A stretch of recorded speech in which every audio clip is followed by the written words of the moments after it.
do you still remember the first time you bought your home? Like that day.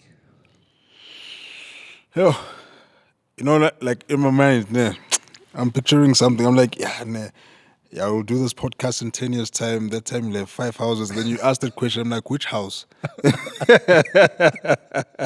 On which state? Yo, yeah, it was because I used to work in the bank and I used to advise people on how to purchase houses. Like go Yeah. with the process. Like even if you don't have money, Yeah. or if you earn whatever amount, Yeah. if you see a house wherever you want to live in, go with the process, see what it entails. So now it started like that. Like I saw an apartment, I was like, okay, cool. It looks nice. Set up an appointment, did whatever I needed to do, submitted papers and everything. And the thing is, I knew, like in the back of my mind, I wanted it, but it was like, let's see where this will lead us. Yeah, Yeah, one. yeah, yeah, yeah. All of a sudden, your bond is approved. I was Oh, like, yeah? what? So that's when the reality. Is that a big thing though to get like that? It's a big approval? thing, man. It's a big thing because there's so many things that come into play. There's so many things that they demand. It's a process, ngokwayo, there's checks, there's all these things that they ask you for. You know what I'm saying? So once you get that approval, especially if you know you're not in good standings, like financially, so you're like, because you're always telling people about it, but when you do it, it's a different experience. So it is a big thing, man. Like you've got a property of your own, Yeah, by yeah. yourself that you own. If you can still remember approximately how long did that process take you? So the approval doesn't take long. So that can take 2 weeks. Is it? Oh, okay, okay. Yeah. So when you get that message, your bond has been approved. So that process doesn't take long. All right. What takes long is the registration of the property, the transferring of the property from the seller to you. So that can take like up to 3 months. But for mine, it didn't like Amazon it say that long. I think 2 months. 2 months was enough. Yeah. Yeah, and everything was done. Got the keys. Do you feel you were you were at a better position because you at the time you were working for Standard Bank What to get to to get get that approved? approval? Yeah. I don't know. I honestly think it was God's grace because I wanted a car. I did not qualify for a car. Right? I did not qualify for a car. So you didn't qualify for a car, but you qualified for a home. You know what I'm saying? No way. I'm telling you.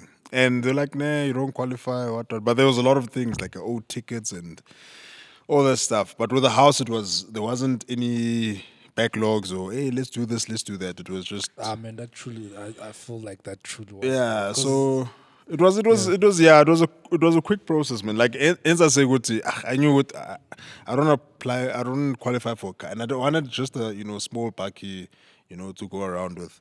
I never die, sorry. It's a decline. it was truly God. Because I mean, few months after that, You know what I'm got saying? married. Yeah, now you get a house. You're like, okay, cool. No, this is nice. This is nice. So it was a great experience, man. It was a great experience. And then you must go through it as well. Yeah, no, I will. Do you know what's the qualifying criteria though? Like, obviously, I know probably credit score is a big one. Is there anything else that you could possibly think of? So here's my thing, right? If you go and apply for a house, okay?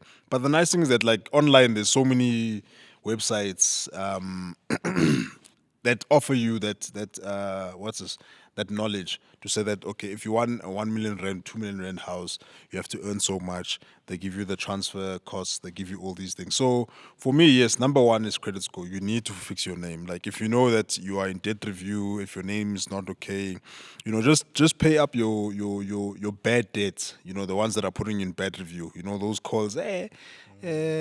Masango, when are you paying your jet account? You know what I'm saying? Those 150 rand accounts, man, those can put you back. So make sure that you're up to date. Make sure that your your cell phone, like especially like your cell phone accounts, clothing accounts, those play a huge role. You know what I'm saying? So make sure that those are fine because they affect your credit score, right? So, okay, once you know that, okay, my credit score is fine, start planning ahead. Okay, I want a 1 million rand house. I want a 2 million rand house. Okay, how much is my transfer cost? How much is my bond registration cost? Because those are lump sums. So they'll tell you, go to like, Junior, you need to pay 25,000 rand. So, yes, you got the message. It's you approved. Okay, now the work begins. Yeah. Junior, okay, sharp. And they don't hold back. Send this document, okay, we just hooked you up with this attorney. They need 25,000 rand. Then they need 25,000 rand, then young toll. Yeah. So, and at that time, you don't have it. Yeah, bon. So that's why a lot of people, they go through the process, they do qualify, their credit check is fine, their income is fine, but the problem is they don't have that money to pay for the the transferring or the transfer duties or the bond registration. So they don't have that funds. Then they're like, hey guys, we have to pull out now. Yeah, bona. So my thing is this, put money away. Okay, once you know your credit score is fine, put money away because there are those upfront costs, and people are not. Yes, now as time goes, there's information out there, but there's still a huge deal of people that don't know. Who would say, I have to have like 50,000 rand, because people save for deposit. Like, okay, I want a house in 3 years' time. I'm gonna save for deposit, which is fine, you know. But they don't. It's seldom where you hear someone say, no, I'm saving for the upfront costs of acquiring a house. They only find out Maseba approved. Yes. Yeah, one. So, but Yeah, is man. it a lot of money though? The upfront costs. It is a lot of money, but it's based on the amount in. Okay, cool. Like for example, if you're buying a house for 1 million rand, your bond registration could be like, let's say, 20,000 rand. The transfer costs could be another 30,000 rand.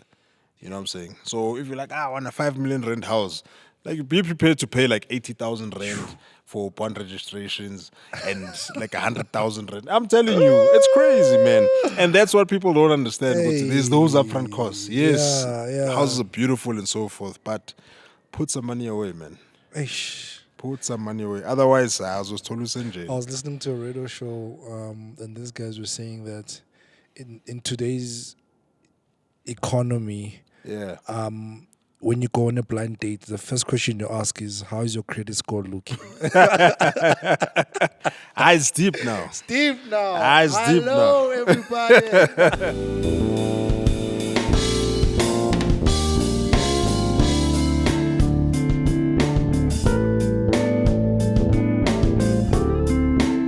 Welcome to the show, everybody. Welcome to Uncensored _ the truth about money.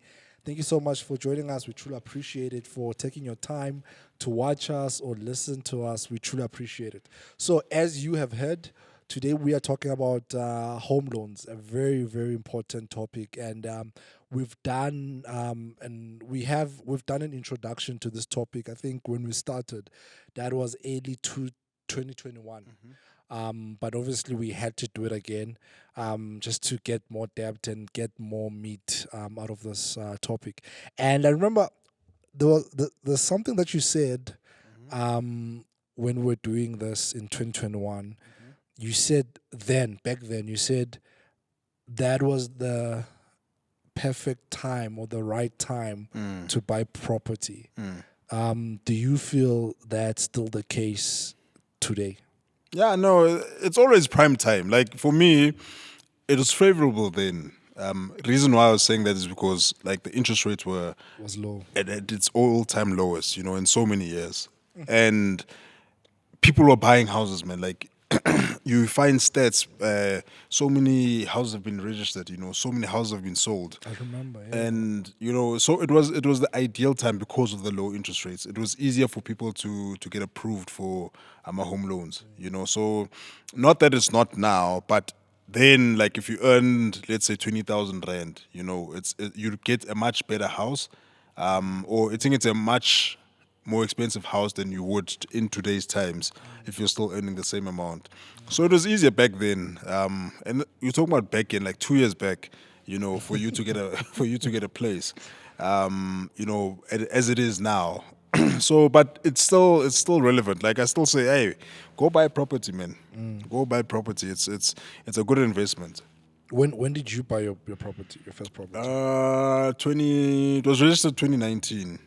Yeah, Oh, yeah? 2019. Yeah, So just before the pandemic. just before the pandemic. And then I understand this could be a very somewhat complicated process, Yeah. and maybe lengthy process. What is a bond originator?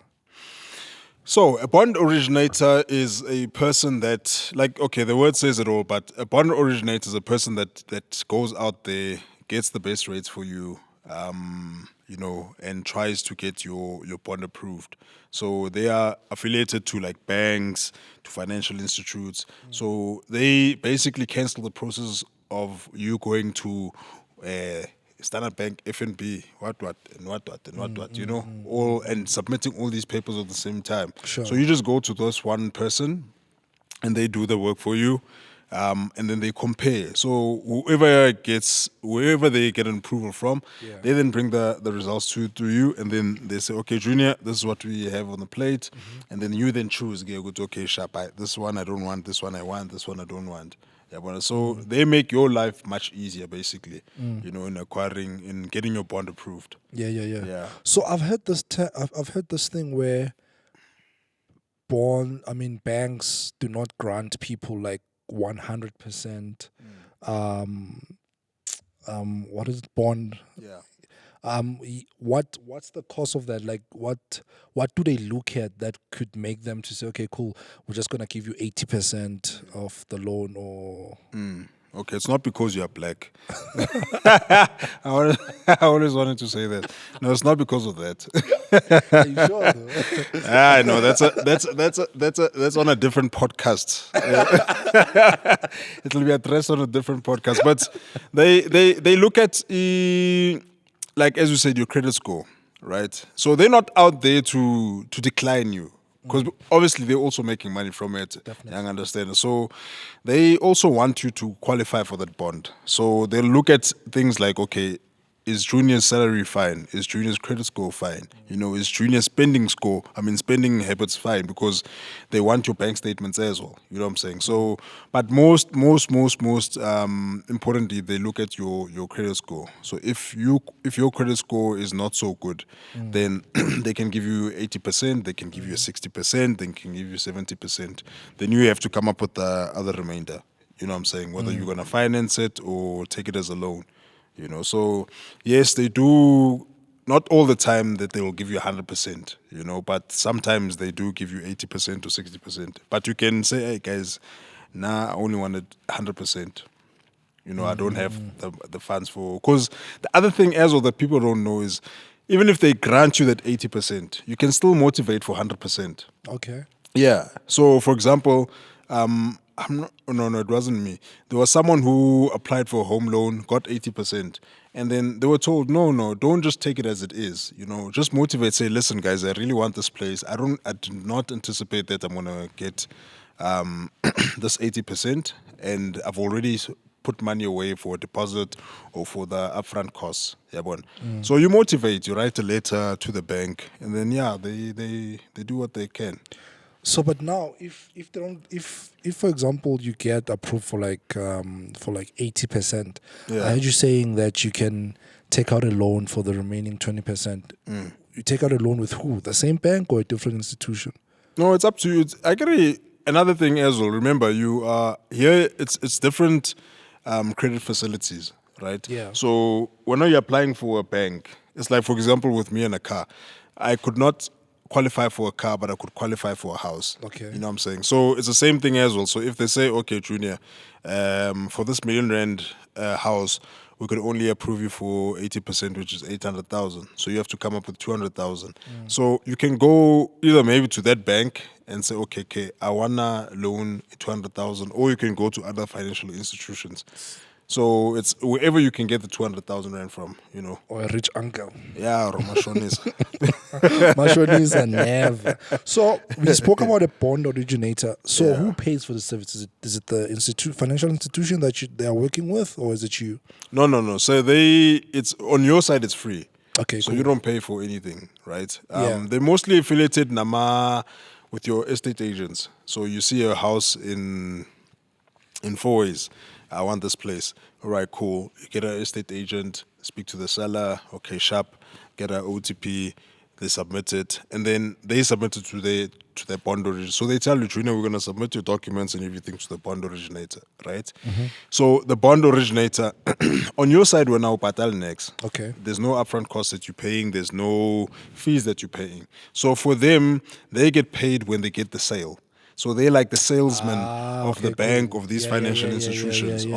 on the other side. Yeah. So if I work for, let's say, F&B Home Loans, Sure. and this originator comes to me, I try and make things happen for that bond originator. Mm-hmm. And then when they get the deal, then there's something that they get back. Oh, Yeah. okay, cool. So for you as the client, the service is free. Okay, cool. Yeah, on your side, you don't pay anything. Yeah. Yeah. Okay, and then can you just name a few of bond originators that we have here in South Africa? Okay, so I can't say all banks because Capitec doesn't have yet bond originator, so or bond facility. So it's like your FNB Standard Bank. So all your major banks besides Capitec has it. SAA Home Loans, we mentioned it. There's Uber as well that has Uber, it as I've well. heard of Yeah. Uber. There's Uber as well. So, but a lot of these companies are starting to mushroom up now, and specifically dealing with home loans, to make it better for people. But there's lots out there, man. But your major banks and these other two ones, I think also because they're well marketed as well. That's why we know about them. You know what I'm saying? But yeah, there's plenty out there. Yeah.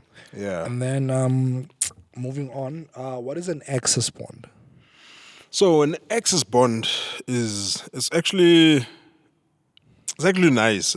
Access bond is if you pay, let's say you've got a bond now. They say repayment rate is 5,000 rand. Okay, and now you then need to pay 5,000 rand at the end of the month. But you tell them, guys, listen, can you please debit 7,000 rand? Sure. Okay, so now Junior's putting 2,000 rand excess into his bond. Sure. You know what I'm saying? So that 2,000 rand, that is basically like your excess. So but you call and say, guys, can you please, open an access facility for me? So then they open that access facility for you. So all these 2,000 rands, like if you've been paying 2,000 rand extra into your home loan, after 12 months, it's 24,000 rand. So you've got access to that money for anything that you want to do with it. So yes, people pay more into their bond because they want to finish it quicker, right? Maybe from 30 years to 20 years. But they don't know with that money, that extra money that you have, you can still access it. So in emergencies, if something happens, like now a pandemic, you don't have money, you're scrapping around, you don't know what I can actually dip into that pocket and take some money out from there. So yes, access bond is quite good, and I encourage people to have one. I've got one, but the thing is, it's like going back to budgeting and all that stuff. It's basically how you budget it. So it's another form of saving as well. Ah, sweet. Yeah. And then I've heard, I've heard this, right, that if let's say, for example, you get a life cover, you have higher chances of, I don't know how true that is, you have a better chance of getting a loan from a bank when you have a life cover. Is that a thing? It's not 100% true, because remember what banks do now, they've seen that people like have life covers to secure a home loan. Because essentially what a life cover is, when you take a bond out, is so if you pass away, that million rand bond that you have with FNB, for example, will be paid off. Right? Sweet, when you pass sweet, away. Sweet. Yeah. So what they do now is that when you apply for the bond, they actually attach a life cover to your policy. Okay. All right. So that if anything does happen, at least one are covered on their side. So they are risk free. Sweet. You know what I'm saying? So these financial institutions, it became clever in that way. Let's attach juniors, although it's expensive. Like Yeah, no, it's bad. And the other thing is you can't even cancel it and open your own separate one, a cheaper one. You know what I'm saying? Like, for example, you can have they call it a bond cover. Okay. So you can have a bond cover for R1 million and you're paying 700 rand, right, every single month on top of your bond. Yeah. Yeah. Yeah. But now you can go to like a Old Mutual or a Liberty and say, guys, I need a life cover, right? And then you could pay a life cover 300 rand. But you can't say, okay, bank, I want to cancel that one and open this one. They're like, no, dude, this one goes with Yeah, your but police. that's unfair. though. It's business, boss. It's That's unfair. business. It's funny you say that. I heard we're talking about this off air. So it's just that I forgot his name. He's quite well known in America. He's like a real estate. No, not a real estate. It's like a stockbroker, right? And was saying that. So basically advising people to say don't take out a loan, don't buy a house, rather rent, because buying a house, it's basically you're supporting the bank's business. Like as we were saying, a lot of people have their own narratives, right? And sometimes it favors them. Look, if you're a person that travels a lot, like your job requires you to to always be moving around, right? For me, then I wouldn't advise you to buy a house because you're not stationed in a place. Like if let's say for example you're a soccer player who goes let's say from one moment you're in Joburg, next moment you're in Cape Town, next moment you're in Amsterdam, next moment you're in Manchester. You know what I'm saying? Like you're not gonna go around like house hopping. I mean, buying houses in all these places. If you can afford it, yes. But like for me, I'd say okay, I know, go rent out. You know, and other people, for example, who are in business as well, they don't like, especially like major business, they don't like buying like a property where they live. They invest in properties, but where they live, they'd rather rent out because they know I'm not going to be here for long. We'll probably move our facilities to, let's say, Bloemfontein. So I need to go to Bloemfontein. So for me, it's for a person who says no, don't buy a house. It's for me, because the thing is, those people say, because I heard another guy.